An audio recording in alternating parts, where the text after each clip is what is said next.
From the Gert Boyle studio at OPB, this is Think Out Loud. I'm Dave Miller. Who do you think is going to win the Republican primary for Oregon governor? And how much money are you willing to wager on that question? $100,000 have already been spent. It's just a tiny drop in the betting deluge that is the modern predictions market.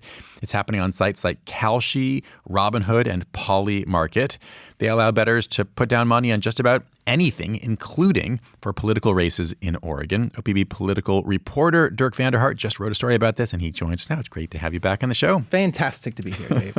What made you want to report on this? You know, we've been digging into this race, talking to people about it, but beyond sort of the normal things you might look at, events that are being held or fundraising, there's just not been any great picture about how people are feeling about the top 3 or 4 candidates. There haven't been polls that have been public that I've seen, at least. There haven't been debates yet. So as I poked around for some information, a number of people pointed me to these prediction markets as a possible indicator of where things stand. And that made me curious. I've not paid any attention to these things. Made me curious what these things might be able to tell us about the race.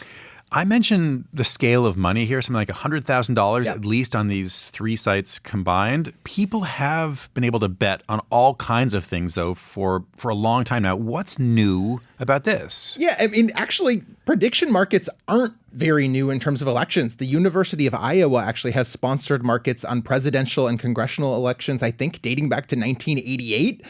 There's a platform called Predict It that began, I believe, in 2014. What's really changed, though, in the last couple of years is just this explosion that has opened up prediction markets to far more elections. As we say, I mean, not just elections. So as I say in the story, there are markets for everything from the daily high temperature in Finland, the odds that Christ is going to return next year. I mean, there are really just unlimited things you can bet on these days. I think, as I say, this really took off in 2024. I had kind of looked at them as kind of toxic, just a thing to sort of trap people in gambling addiction. But around elections, there is some scholarship that says they can actually be pretty helpful in divining where things sit. Is it possible to know who the bettors are, where they live? I mean, are these diehard Oregon political junkies who listen to OPB Politics Now, as everybody should, to have their finger on the pulse of Oregon politics? Or are these just, randos from around the world who have a couple dollars to spend/waste? I think, unfortunately, it is far, far more the latter, Dave. Actually, there is not a lot of public information I could find on most markets. But if you go on Polymarket, it does show which users have taken leading positions in this GOP primary. And you can click on those people's profile and see what kinds of things they're betting on. And everyone I clicked on was clicking on a ton of stuff. You know, you can make a bet on whether President Trump is going to say a certain sequence of words in some upcoming appearance or a soccer match. I mean, they are betting on a wide range of things. It's not just like Northwest politics. So which makes it seem like these are people who are more interested in betting than Oregon politics per se. And for whatever reason have keyed in on this race, and this market is something that they can get an advantage in. Well, okay, so what do these markets say about the race right now? Yeah, so as of this morning, I'm sure it's changed. As of this morning when I checked, they were pretty consistent. State Senator Christine Drazan, who is the 2022 GOP gubernatorial nominee, was leading slightly with a 44% chance of victory on all of the 3 platforms that we have been talking about. State Representative Ed Deal was really nipping at her heels in all 3 of those. And farther back, I think maybe to many people's surprise, was Chris Dudley, the former Trailblazers center who ran for governor in 2010 and just barely lost to Democrat John Kitzhaber that year. Right. So that does seem like maybe the biggest surprise for people who are just tuning into this race.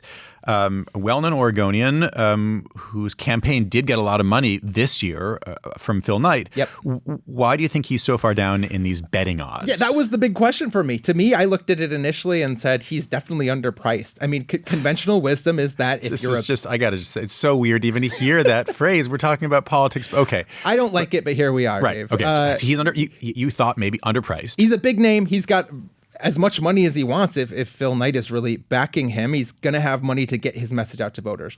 So that felt wrong. And, some of the people I talked to said, yeah, that feels wrong. This market must be just wrong here. But then I also talked to a lot of political consultants and I said, before I tell you what the market is, tell me your sense of the state of the race. And to a person, they said Drazan feels like she's in the lead. Deal could be a threat, and we can get to Deal. And Dudley feels like he's running a little bit of an anemic campaign. He was pro-choice in 2010. That doesn't feel like it's going to translate to the 2026 GOP electorate. And his message hasn't been this sort of red meat GOP thing. It's felt a little more like it's for a general election where you're making the case to moderates. But you have to get there first. Exactly. And that is why I heard a lot of skepticism about Dudley. And so does the market see this or something else? That is the question I can't answer. Huh. All right, so to Ed Deal and his relatively good odds, who is he? Yeah, he's a two-term state representative from Scioto in the Mid-Willamette Valley.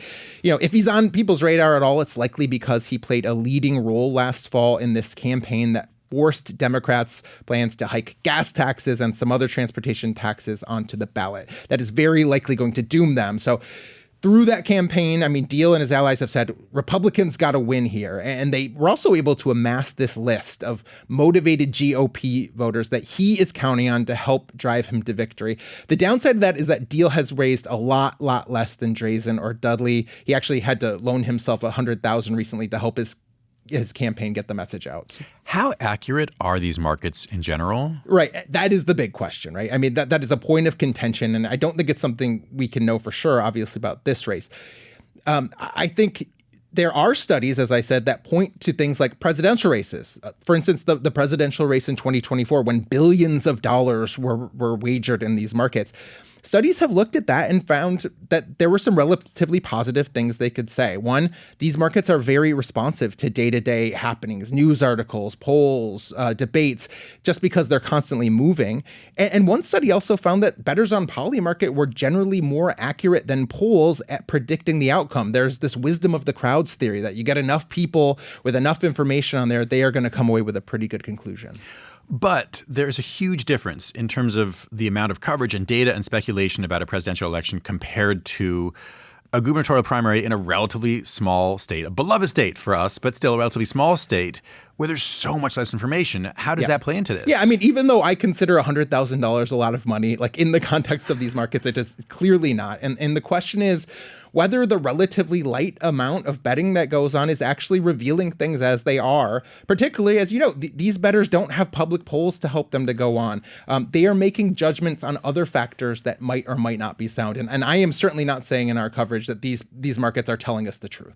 Are there rules about who can bet on these markets? I'm thinking about, professional athletes like the NBA or Major League Baseball. Pete Rose comes to mind. Folks who either are under investigation or were sanctioned for betting on their own sports. Could anything prevent Ed Deal or Chris Dudley or Phil Knight from betting on this race? So I might be wrong here, and I don't know the full scope. I don't think there are rules against candidates' supporters at least betting on the markets if they think they have a really good shot. That does create concerns about market manipulation and whether you're juicing your own name to sort of increase your viability. I'm just not sure that is against the rules. It may be, and I just don't know. You could put a poll out and spread it that's Right. had dubious methodology, and people just have to. So I guess it's caveat emptor. You just have to know as a political consumer, do I trust this poll? And maybe you're saying maybe it's the same thing for these betting markets too. One person I talked to, John Horvick, a pollster, he said, Phil Knight supports Chris Dudley. What's stopping him from putting $20,000 in on one of these markets and sort of effectively like getting Dudley's name out there? And then making people think Dudley's doing better, so I will vote for him. Right, and maybe he is doing better. Again, we don't know that these markets are real. But the other thing is there definitely are at least platform rules against insider trading. Those have been stepped up in some cases since, we heard news recently that there were some really lucrative bets placed on whether the U.S. was going to attack Iran right before the U.S. attacked Iran. It felt pretty clear someone with high-level knowledge had placed a bet and made a lot of money. That's also aided by the fact that some of these are done via cryptocurrency and anonymous wallets and things that, frankly, I don't understand a lot. So those are technically illegal or not allowed, and I think there is a lot of skepticism about whether some of those rules are actually effective. There's also people that would say, actually, insider trading can be good for these markets if all you want is the best version of the truth. If you want the best possible information, someone who actually knows something real could make these more accurate. Now, that doesn't help if you are a person who's on the other side of a bet in the market that is about to clean your clock. Right. That only helps if you care about these as predictors Yes. of the truth or what's going to happen as opposed to a way to make money. Correct.